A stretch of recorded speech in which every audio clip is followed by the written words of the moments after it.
हिंदी भाषा BA second year पाठ्यखंड का अनुवाद व्यवहार प्रश्न एक अच्छे अनुवादक की विशेषता बताइए। तो चलिए शुरू करते हैं। उत्तर, अनुवादक वही सफल हो सकता है जिसका दोनों भाषाओं पर समान अधिकार हो। जिस भाषा से उसे अनुवाद करना है और जिस भाषा में अनुवाद करना है, दोनों का ही उसे जानकार होना चाहिए। दोनों भाषाओं की प्रकृति की पहचान जिस अनुवादक को होगी वही सफल अनुवादक माना जाएगा। श्रेष्ठ अनुवादक के लिए आवश्यक गुण। श्रेष्ठ अनुवादक को अनुवाद करते समय निम्नलिखित बातों को ध्यान में रखना आवश्यक है।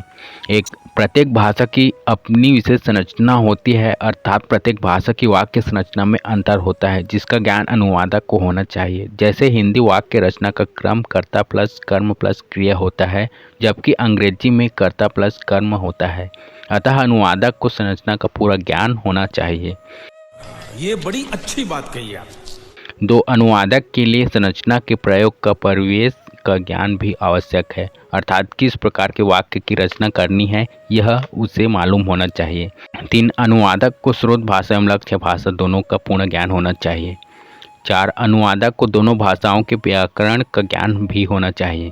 पाँच, अनुवादक को दोनों भाषाओं को पूरी तरह समझने के बाद अनुवाद करना चाहिए। केवल शब्दकोश के अनुसार शब्द का अर्थ लिख देना अनुवाद नहीं है, क्योंकि उस कथन में लेखक का चिंतन, तर्क व भाव निहित होते हैं। 6, अनुवाद में स्रोत भाषा से संबंधित संदर्भों को भी पहचानने की क्षमता होनी चाहिए। अगर उसे संदर्भ का ज्ञान न होगा तो अनुवाद हास्यास्पद हो जाते हैं। 7, अनुवादक को दिए गए पाठ की सांस्कृतिक ऐतिहासिक पृष्ठभूमि से भी परिचित होना चाहिए। समझ रहे हो? 8, अनुवाद करते समय अनुवादक यह ध्यान रखें कि कोई अंश छूटने न पाए। 9, मुहावरेदार भाषा के प्रयोग से अनुवाद में चमत्कार उत्पन्न हो जाता है। 10, अनुवाद में जहाँ तक संभव हो परिभाषिक शब्दों का और प्रचलित शब्दों का प्रयोग होना चाहिए। 11, अनुवाद में विशेषकर हिंदी व अंग्रेजी अनुवाद में यह देखा गया है कि अंग्रेजी में कर्मवाच्य का प्रयोग अधिक प्रचलित है, जबकि हिंदी में कर्तृवाच्य का प्रयोग अधिक प्रभावशाली लगता है। जैसे Gandhi ji was respected by his all country का अनुवाद गांधी जी का उनके सभी देशवासी सम्मान करते थे करना उचित है। शाबाश बेटा। 12, अनुवाद में मूल अवतरण की मूल आत्मा अर्थात भाव को नष्ट नहीं होने देना चाहिए, अर्थात मूल अवतरण और अनुदित अंश के भावों में समानता होनी चाहिए। अनुवादक अपने मन से कुछ न लिखे। 13, एक अच्छे अनुवादक की अभिव्यक्ति सुबोध, प्रांजल, भावपूर्ण और प्रवाहमयी होनी चाहिए। 14, उसमें स्रोत भाषा में कथित अभिव्यक्ति को ज्यों की त्यों भाषा में प्रस्तुत करने की योग्यता, दक्षता एवं प्रतिभा होनी चाहिए। उसे मूल भावों की रक्षा करने में सक्षम होना चाहिए। 15, अच्छे अनुवादक को यह प्रयत्न करना चाहिए कि मूल रचना की शैली सुरक्षित रहे। अनुवाद की भाषा या लक्ष्य भाषा यथासंभव स्रोत भाषा की प्रकृति के अनुसार होनी चाहिए। बहुत बढ़िया मुन्ना। प्रश्न 2, अनुवाद की परिभाषा एवं स्वरूप पर प्रकाश डालिए। उत्तर, अनुवाद का अर्थ व स्वरूप। अनुवाद शब्द का अंग्रेजी पर्यायवाची शब्द ट्रांसलेशन है। इस शब्द का अर्थ है पार वहन। पार अर्थात अन्यत्र या दूसरी ओर तथा वहन अर्थात ले जाना। इस प्रकार किसी वस्तु को एक स्थान से अन्यत्र या दूसरी ओर ले जाना ट्रांसलेशन कहलाता है। भाषा के अंतर्गत भावों और विचारों को एक स्थान से दूसरे स्थान तक ले जाना या पहुंचाना ट्रांसलेशन या अनुवाद कहलाता है। दूसरे शब्दों में किसी एक भाषा में व्यक्त किए गए भावों और विचारों को अन्य भाषा में ले जाना ही अनुवाद है। जैसे मैं आपसे सहमत हूँ, यह वाक्य हिंदी भाषा का है। जब इसका अनुवाद अंग्रेजी भाषा में लिखा जाएगा तो यह होगा I am agree with you. यह हिंदी का अंग्रेजी अनुवाद कहा जाएगा। अनुवाद के लिए कम से कम 2 भाषाओं का होना अनिवार्य है। अनुवाद में भावों या विचारों में समानता का होना आवश्यक है। क्या बात है सर, क्या बात है सर।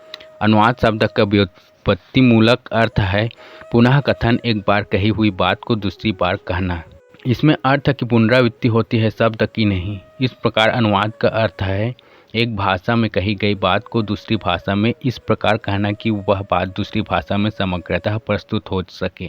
एक अंग्रेजी समालोचक न्यूयॉर्क के शब्दों में अनुवाद एक शिल्प है जिसमें एक भाषा में लिखित संदेश के स्थान पर दूसरी भाषा में उसी संदेश को प्रस्तुत करने का प्रयत्न किया जाता है। परिभाषा। अनुवाद शब्द की सर्वमान्य परिभाषा इस प्रकार हो सकती है, एक भाषा में व्यक्त विचारों का यथासंभव समान और सहज अभिव्यक्ति द्वारा दूसरी भाषा में मूल कथ्य की आत्मा की रक्षा करते हुए व्यक्त करने का प्रयास अनुवाद कहलाता है। स्रोत भाषा की किसी भी प्रकार की पाठ सामग्री को लक्ष्य भाषा में समग्रतः प्रस्तुत करना अनुवाद करना है। क्या बात, ये बात है। अरे सर क्या बात है। अनुवाद के उद्देश्य अथवा कार्य: एक, किसी अन्य भाषा के साहित्य से अपनी भाषा के साहित्य को समृद्ध एवं विकसित करना। 2, किसी अन्य भाषा के साहित्य, दर्शन, तथ्य और ज्ञान को विकसित करना तथा आपस में विचार विमर्श करना। इस प्रकार दो भाषाओं और साहित्य के मध्य आपसी विचार विमर्श करना। 3, किसी अन्य भाषा और उसकी शैलियों को समझना और उनकी विशेषताओं को अपनी भाषा में स्थान देना। इसका तात्पर्य किसी भाषा के वैचारिकता और शिल्प संरचना को समझना ही होता है। अनुवाद के प्रकार: उपर्युक्त विवेचन के आधार पर अनुवाद को निम्नलिखित 3 रूपों के अंतर्गत रखा जा सकता है। 1, शाब्दिक अनुवाद। 2, भावानुवाद। 3, रूपांतर।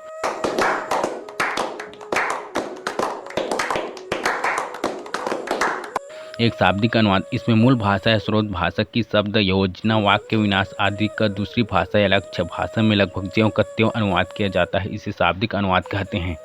2, भावानुवाद: इसमें मूल भाषा या स्रोत भाषा की शब्द योजना, वाक्य विन्यास आदि को दृष्टि में न रखकर शब्दों एवं वाक्यों में निहित मूल भाव विशेष ध्यान दिया जाता है और अनुवाद किया जाता है। 3, रूपांतर: इसमें अनुवादक मूल भाषा या स्रोत भाषा के समस्त कथन को दूसरी भाषा या लक्ष्य भाषा में अनुदित करने के लिए उसमें यथेष्ट परिवर्तन कर देता है। इस प्रकार रूपांतर समय अनुवादक की रुचि हावी हो जाती है। टेंशन नहीं लेने का, अपुन है ना। प्रश्न 3, उत्कृष्ट अनुवाद की विशेषताएं लिखिए। उत्तर: अनुवाद से अभिप्राय: एक भाषा में कही बात को दूसरी भाषा में कहना या बतलाना ही अनुवाद है। स्थूल रूप से अंग्रेजी के ट्रांसलेशन शब्द के पर्याय रूप में अनुवाद शब्द व्यवहृत होता है।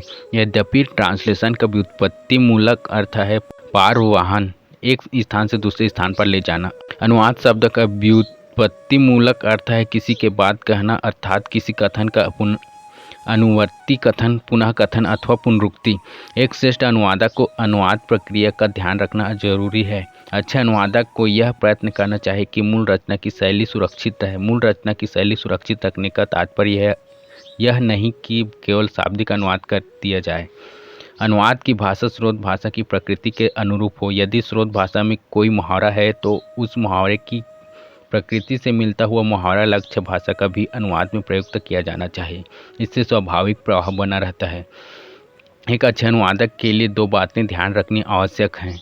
1, अनुवाद की जाने वाली सामग्री की विषय वस्तु का अच्छा ज्ञान हो, सामग्री की ज्ञानात्मक चेतना हो। 2, स्रोत भाषा और लक्ष्य भाषा पर पूरा अधिकार हो। दोनों भाषाओं की संरचनात्मक बनावट, पदबंध, प्रयोग, वाक्य गठन आदि की पूरी समझ हो। बात तो सही है। ऐसा होने पर ही वह स्रोत भाषा से लक्ष्य भाषा में सहज और प्रवाहमय अनुवाद कर सकेगा। प्रारंभ में विज्ञान और वाणिज्य की अंग्रेजी पुस्तकों के जो अनुवाद किए गए थे वे स्रोत भाषा अंग्रेजी में लिखी गई सामग्री से भी कठिन थे। अनुवादकों ने हिंदी भाषा की प्रकृति का ध्यान नहीं रखा और वाक्य विन्यास इतना जटिल हो गया कि अंग्रेजी में लिखी सामग्री एक बार भले ही समझ में आ जाए पर हिंदी में अनुदित सामग्री को समझना कठिन था। अनुवाद प्रक्रिया की मूलभूत समस्या लक्ष्य भाषा में अनुवाद हेतु समानार्थी खोजने की है। अतः स्रोत भाषा की पाठ सामग्री को पूरी तरह समझे बिना अनुवादक लक्ष्य भाषा के समानार्थी शब्दों के द्वारा उससे प्रतिस्थापित नहीं कर सकता। साथ ही लक्ष्य भाषा के वाक्यों तथा संरचनात्मक तत्वों को भी अत्यंत सावधानीपूर्वक प्रयुक्त करना चाहिए। अच्छा बात नहीं है। एक शब्द अनेक संदर्भों में प्रयुक्त होकर अनेक अर्थ देता है, इसलिए मूल पाठ के संदर्भ और प्रयोग परिवेश को समझकर ही समानार्थी शब्दों का चयन किया जाना चाहिए। प्रत्येक भाषा की अभिव्यक्ति का अपना एक विशेष मुहावरा होता है। इसका लक्ष्य भाषा में अनुवाद कठिन होता है, अतः इसका अनुवाद लक्ष्य भाषा की प्रकृति को ध्यान में रखकर करना चाहिए। अनुवाद करते समय सांस्कृतिक परंपराओं का ध्यान भी रखा जाना चाहिए। वाक्य में पदों का अनुक्रम भी लक्ष्य भाषा के अनुक्रम व्यवस्था के अनुरूप होना चाहिए। लक्ष्य भाषा में स्रोत भाषा का अनुवाद करते समय शब्दों के लिंग, वचन और व्याकरणिक रूपों की संगति को ध्यान में रखना चाहिए। वाक्यांश और लोकोक्तियों के अनुवाद से लक्ष्य भाषा को अस्पष्ट अव्यवस्थित नहीं बनाना चाहिए। अनुवाद ऐसा होना चाहिए कि वह यांत्रिक या निर्जीव न लगे। अनुवाद प्रक्रिया के अंतर्गत व्यवहारिक ज्ञान का होना भी आवश्यक है। अच्छा, उदाहरण के लिए अंग्रेजी भाषा का निम्नलिखित वाक्य देखें। The boy who does not understand that his future depends on harder studies is a फूल।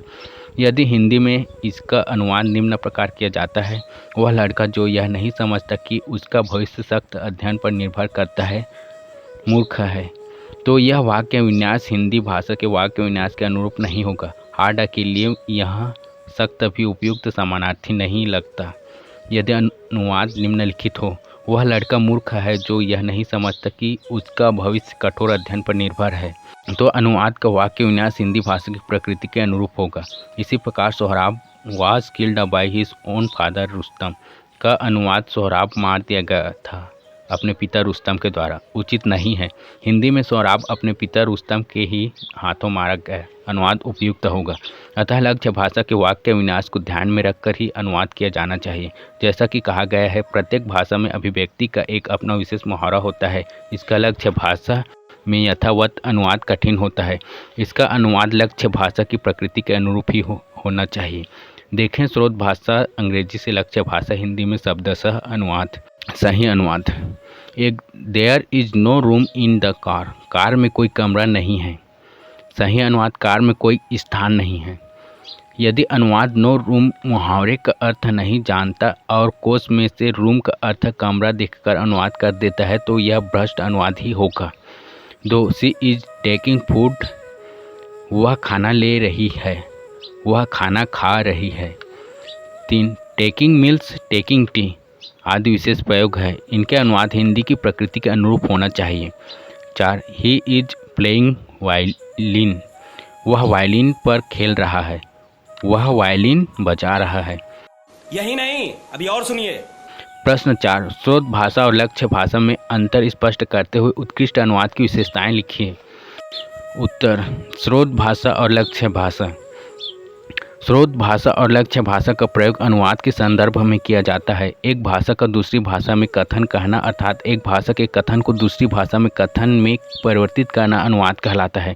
अनुवाद से तात्पर्य है कि एक भाषा में कही गई बात को दूसरी भाषा में इस प्रकार कहा जाए कि पहली भाषा का भाव स्पष्ट हो जाए।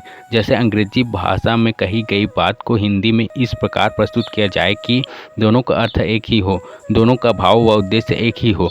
जैसे Tulsidas is a great poet को हिंदी में तुलसीदास एक महान कवि है कहा जाएगा। अनुवाद के प्रसंग में कम से कम 2 भाषाओं का होना अनिवार्य है। इसमें से एक को स्रोत भाषा और दूसरी को लक्ष्य भाषा कहते हैं। स्रोत भाषा को मूल भाषा और लक्ष्य भाषा को अन्य भाषा कहते हैं। भाई साहब कुछ ज़्यादा नहीं हो गया ये? स्रोत भाषा और लक्ष्य भाषा में अंतर। स्रोत भाषा वह भाषा है जिसमें कथित बात को दूसरी भाषा में अनुदित किया जाता है। इसके विपरीत लक्ष्य भाषा वह भाषा है जिसमें अनुवाद किया जाता है। दूसरे शब्दों में जिस भाषा के कथन का अनुवाद करना है उसे स्रोत भाषा कहते हैं और जिस भाषा में अनुवाद करना है उसे लक्ष्य भाषा कहते हैं। मान लीजिए हिंदी भाषा में लिखी हुई किसी कविता या कहानी का अंग्रेजी भाषा में अनुवाद किया गया है, तो इस प्रसंग में हिंदी स्रोत भाषा और अंग्रेजी लक्ष्य भाषा कहलाएगी। इसी प्रकार कालिदास की रचनाओं का हिंदी में अनुवाद लीजिए, इसमें संस्कृत स्रोत भाषा और हिंदी लक्ष्य भाषा कहलाएगी।